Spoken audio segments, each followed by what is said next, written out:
We have developed speed, but we have shut ourselves in. Machinery that gives abundance has left us in want. We think too much and feel too little. More than machinery, we need humanity. We know the air is unfit to breathe and our food is unfit to eat. As if that's the way it's supposed to be. We know things are bad, worse than bad. They're crazy. Silence! The great and powerful Oz knows why you have come.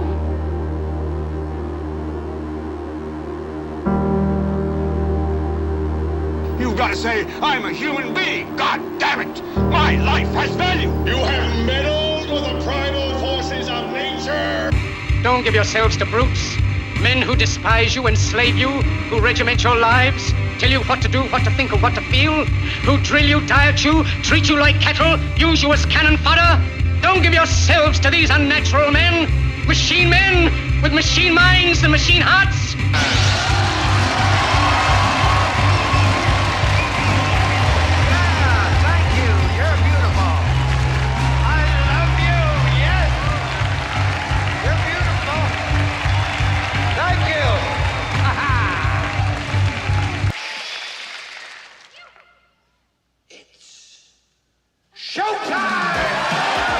It's time to buckle up for making sense of the madness. And who loves you? And who do you love?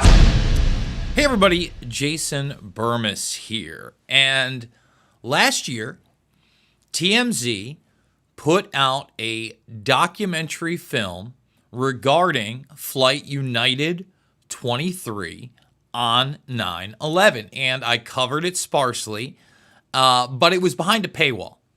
So you had TMZ who did this investigative journalism piece that I think not only rivals anything done on a focused level on 9/11, in other words, one subject. I'll give you an example. For instance, this is as good as my compadre, my friend Dylan Avery's 7. And I think it's as important.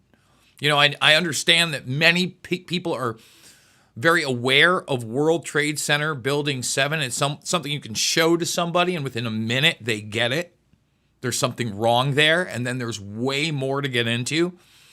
But United 23, which clearly, in every regard, shows that we were lied to about 9/11 on a multitude of levels, illustrates the fact that there were probably more targets, that there were actually more planes, not only just in the regard of commercial aircraft that were involved, but the drills, okay, the quote-unquote phantoms, and then the patsy nature of United 23 and its parallels to United 11, especially in regards to the quote-unquote luggage that was found and reported by the media, but never officially put out into the public arena by our authorities, our FBI, the 9/11 Commission, our Defense Department. That never happened. But when you talk to the eyewitnesses, it all happened. So it very much parallels the situation with Barry Jennings and World Trade Center Building 7. Barry Jennings got called in, gave official statements and testimony. He thought it was for the 9/11 Commission. Guess what? Never talked about. Now, did TMZ go a little bit light? Only in the regards that, number one, they had Bob Kerrey in there of the 9/11 Commission to kind of try to smooth things over. But, I mean, he came off as ridiculous. And then you had this historian author who was asked about why this was not discussed. And she basically says that anything that the 9/11 Commission couldn't explain, which, by the way, would be a lot because they came in there with a framework via Zelikow and Condoleezza Rice that was laid out beforehand, period, of what was going to. That's why you had Max Cleland leave in an outrage. It's in my film, fabled enemies. He knew this was a scam. It was a total scam. Okay, she just says, oh, they didn't look at those things. Well, these things clearly point out that this is a international intelligence operation driven by different entities within not only the United States military-industrial complex, but the global military-industrial complex on a multitude of levels, from the funding, from the housing, from the operations they were involved with, the training, okay, the surveillance on these guys that would become the quote-unquote hijack. I mean, you go through it all, and it's all right there. And 23, especially with the fact that their luggage had the same stuff that didn't get on the flight of 11, and we're going to go even past United 23 and show you why that is extremely important in regards to Flight 11 being cased. A lot of people say that there were no hijackers and no hijackings, but I would totally and completely disagree. But there's way more to the actual hijackings than we have been led to believe. So here's what we're going to do. We're going to go through some of the mainstream media accounts. Obviously, we're not going to play any of the documentary that is now on YouTube, and that's why we're doing this story, because it's been given away for free as of last week, and you can go watch it yourself. It's under an hour. Must watch. Must watch. We're going to hit on the highlights of that, okay, and break them down from the fact that, just like the other planes that were hijacked, it was sparsely populated. How does that happen on a Tuesday morning flight? On not 4 planes, but 5 at least that we know about. And probably more that were grounded like this one. Okay, so you have a sparsely populated plane. Then they also discuss a man dressed in a woman's burqa. Now, there were other things that were extremely alarming. The small child with them. But really, the meat and potatoes will come later on. So, before we go there, thumbs it up, subscribe, and share. I need your support. I do want to thank the Rapista. If you've been enjoying the panels, how about that G. Edward Griffin interview? We're doing it, and we're doing it live right here. $5, $10, $15. It means the world to me. Big donors. I couldn't do it without you. There are other links down below. So, let's start with the bad, with the Bob Kerrey. Okay, just so people understand who Bob Kerrey is, other than a lifelong politician that was handpicked to whitewash 9/11, this was a guy that it came out many, many years ago. I remember watching this when I was a kid, probably a teenager, on 60 Minutes, where he was talking about it. You know, he was in a SEAL unit, and yeah, they murdered women and children. Now, I know what people say about times of war. Whatever your viewpoint of that is, this changes a person, period.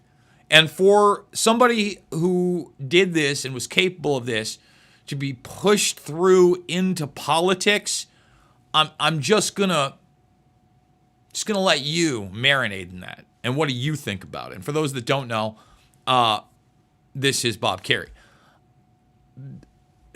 He's like the extreme, for me, of a compromised individual that's already done things that go beyond the pale of what a normal person could do. So their morality scale is extremely malleable, just in particular. Now, as far as the documentary, what the government doesn't want you to know, and this is what's key. None of this has been discussed because the people involved in this were never, quote unquote, brought to justice. And we're going to, like I said, play part of my documentary. But we're also, because it toes the total official line, we're going to show you what Grok AI has to say about United 93. Because I just said, what can you tell me about Flight United 23, not 93, sorry about that, misspoke, United 23 on 9/11. And it gives me all this, and it obfuscates the luggage thing. And then, when we get the luggage, we get, all this other stuff. Now, I don't generally read these things, and I'm on the fence on whether I'm actually going to go down the line or I'm just going to hit bullet points.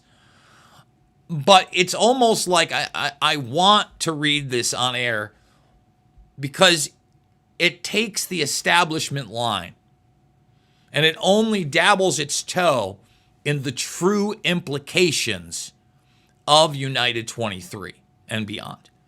So what we're going to do is here's Fabled Enemies. And it's a chunk where United 23 is going to be in the middle. There's about 10 minutes of it. But it's going to go over, even in the 9/11 Commission, again, they gloss over this, that they fought many phantoms that day. All right? And these were part of the exercises that were taking place before 9/11. Okay, for instance, we start with Amalgam Virgo in June before the attacks with Bin Laden on the cover. Okay? And a hijacking going into the Capitol. So, I realize we're now in the history zone and most people don't remember all these lies about nobody envisioned this and nobody thought they'd attack the Pentagon with a plane. All lies. They drilled it. In this document, red team, blue team, you find out some of these other drills sent FBI agents that would have been in New York and investigating from the get-go. Remember, in New York is also where you found magic passports that survived somehow, okay, that led to these people. Just think about that. So you had them all the way on the other end of the country where no attacks happened in California, stranded there. All right? And I discussed this a little bit with Anthony Schaefer in that recent interview because I thought it was very, very important. And I even talked to him about it years and years ago because there's so many of these drills and exercises going on. Who's to say the people on United 23, when we get to the facts that came out of other people on the plane after it was totally gone? Okay, because we also talk about weapons found on other planes, and that's discussed in this. Pre-planted. So you have pre-planted weapons. Show me all those people that got arrested that put the weapons on the planes. Little bizarre. By the way, with those Dark Overlord documents, it went well beyond box cutters. And it seemed like we had a gun and a gunshot on 11, I believe. And even the person that took those reports. All telling you were lied to about 9/11. All right. I've been ranting and raving. Thumbs it up, subscribe, and share. We're going to show you this section of Fabled Enemies. And I encourage everybody to watch the whole thing, especially if you haven't and you're new to the 9/11 stuff. I mean, this movie, to me, is one of those underrated classics that is more important today than even then because it illustrates how much we were lied to about 9/11. One of these drills was run on June 1st and 2nd of 2001. Amalgam Virgo was an exercise where multiple attack scenarios would be occurring simultaneously, including attacks from cruise missiles, unmanned aerial vehicles, and hijacked aircraft. The scenario also envisioned a hijacker taking control of a commercial aircraft and slamming it into the nation's capital. The exercises would constantly be monitored by military satellites and planes. Osama bin Laden was the poster boy for this plot, appearing on the cover. Isn't it a fact, sir, that prior to September 11, 2001, NORAD had already in the works plans to simulate in an exercise a simultaneous hijacking of two planes in the United States? Colonel Scott, do you have any data on that? I'm not aware of that, sir. I was not present at the time. That was Operation Amalgam Virgo. Yes, sir. So what did happen on 9/11? The truth is, there was a lot more going on that day than we are being told. There were several war games and exercises being run simultaneously, involving multiple government agencies. John Fulton and a team from the CIA would be conducting a drill at 8:45 a.m. out of the National Reconnaissance Office in Chantilly, Virginia, in which a plane is crashed into a building. Other drills would literally cripple our defensive and investigative abilities on that morning. But this very interesting information, Katie, Matt, and Tom, from the FBI, they had been operating a massive exercise from their hostage rescue unit. All of their top teams, about 50 personnel, helicopters, equipment, were in Monterey, California for the last 2 days, scheduled to fly back today commercially.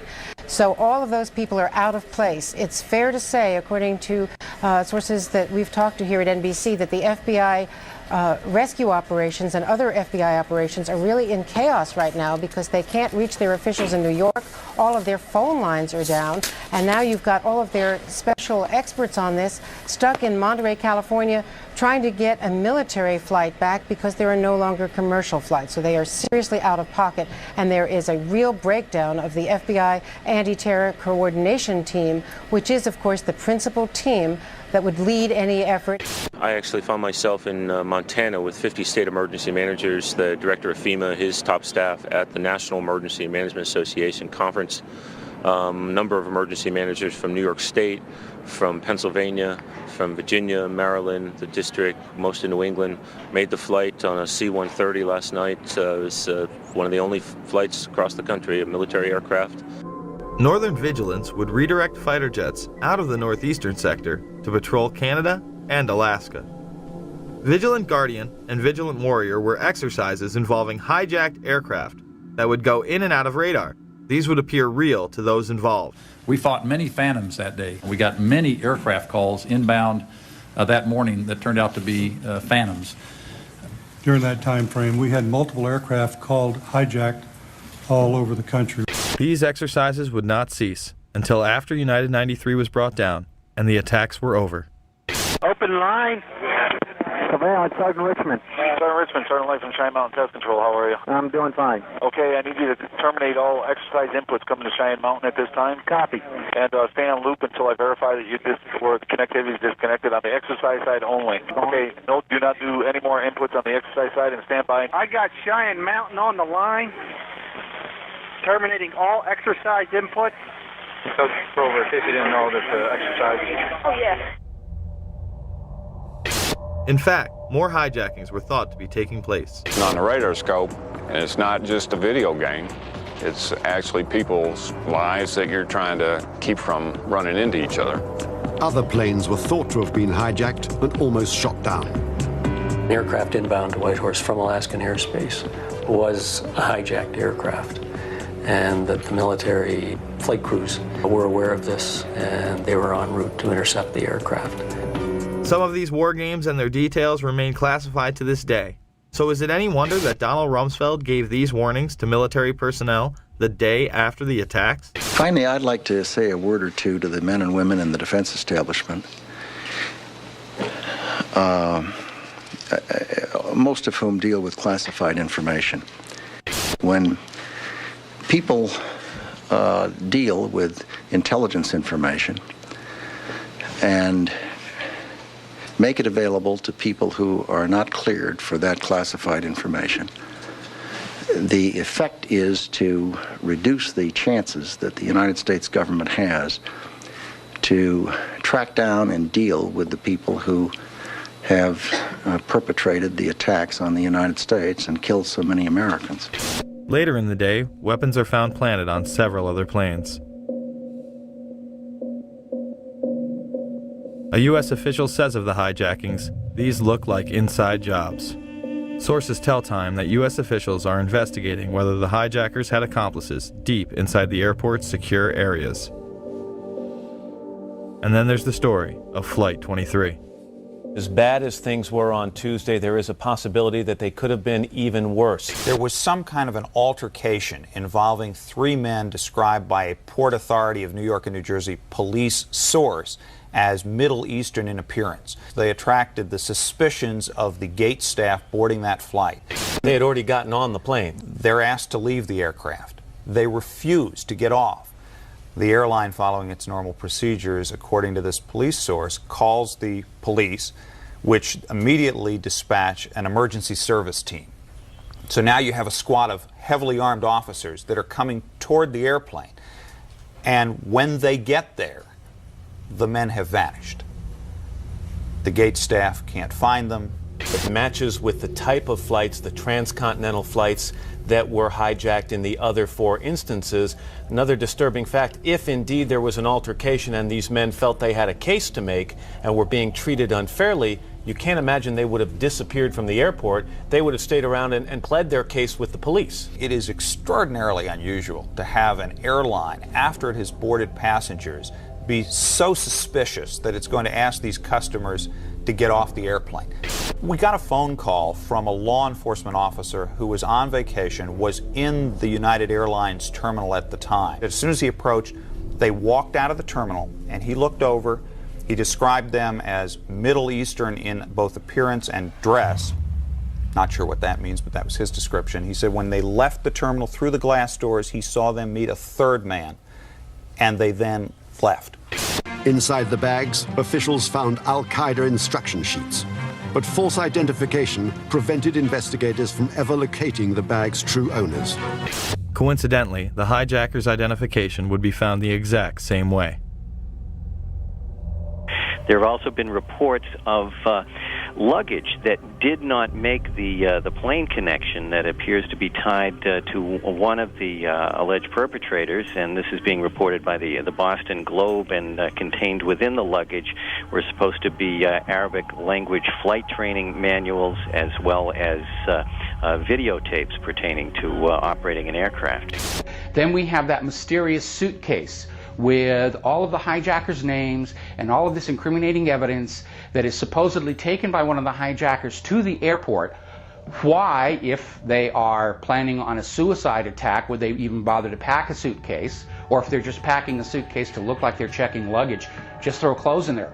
Why put a Koran? Why put flight manuals? Why put all this incriminating information if it's supposedly going to get burned up? And then magically, amazingly enough, this one suitcase doesn't make it onto the connecting flight to New York. And it's just there in baggage handling, waiting to be discovered and found. If the passengers on Flight 23 used false identification, why wouldn't the other hijackers? Based on my personal belief and based on the events of that morning, the decision to halt airplanes, in all likelihood, probably precluded other attacks.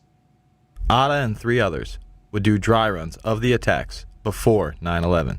Actor James Woods and others on the plane even filed separate reports to the FAA. Again, nothing was done. I was on a flight, without going into the details of what made me suspicious of these 4 men, although it would have been blatantly obvious to the most casual observer, I took it upon myself to go to the flight attendant and ask to speak to the pilot of the plane. The first officer came out. I reported to him that I felt that the 4 men, and I said, can you look over my shoulder and see who I'm talking about? And he said, yeah. I said, I think they're going to hijack this plane. I mean, everything they're doing, and I explained to him these details, which I've been asked to keep private until whatever jurisdiction, whatever trials may take place. Their behavior was such that I felt they were going to hijack the plane. I found out later that not only did he make a report, but the flight attendant also made a report of my suspicions to the FAA. My friend Scott said to me, remember that flight you took in August? I said, yeah, I've been thinking about it all day. He said, well, maybe you should call the FBI. And I said, I'm sure they're being inundated, but I thought it over and I called the local office. 6:45 the next morning, I get a phone call that actually wakes me up, and he said, we want to talk to you about the flight that you took in August. I said, oh, did the manifest match of any of the flights yesterday and my flight? He said, well, we can't tell you that. I said, well, look, I'll get ready and I'll come down to the federal building. He said, we're outside your house. We'll just wait for you. Wow, 7:15. So this is 6:45 in the serious. morning. I said, and this is the only funny part of any of this, I said, how did you know where I lived? And there was a pause. He said, we're the FBI. We're the FBI, thank you. So they came in and I said, look, I'm dying to know, were these the guys? And he said, well, we've had 36,000 tips in one day. And there's 2 of us, and we're going to be at your house all this morning, so you can do the math, but we can't tell you, so. And they don't tell. And now let's get into some of the things with United 23 in this documentary that, again, I am encouraging people to go and check out ASAP, the 5th plane. It's more than the 5th plane, okay? So let's go over it. Number 1, they find weapons not on that plane, but another plane. Number 2, after this has been evacuated, okay, the captain, and by the way, they interview the captain and several of the flight attendants, one that does not want to be recognized. And they end up winning in court that this was a traumatic experience that obviously had something to do with 9/11. Just a spoiler alert. They see people on the plane, okay, doing God knows what after the fact that should not have been on the plane.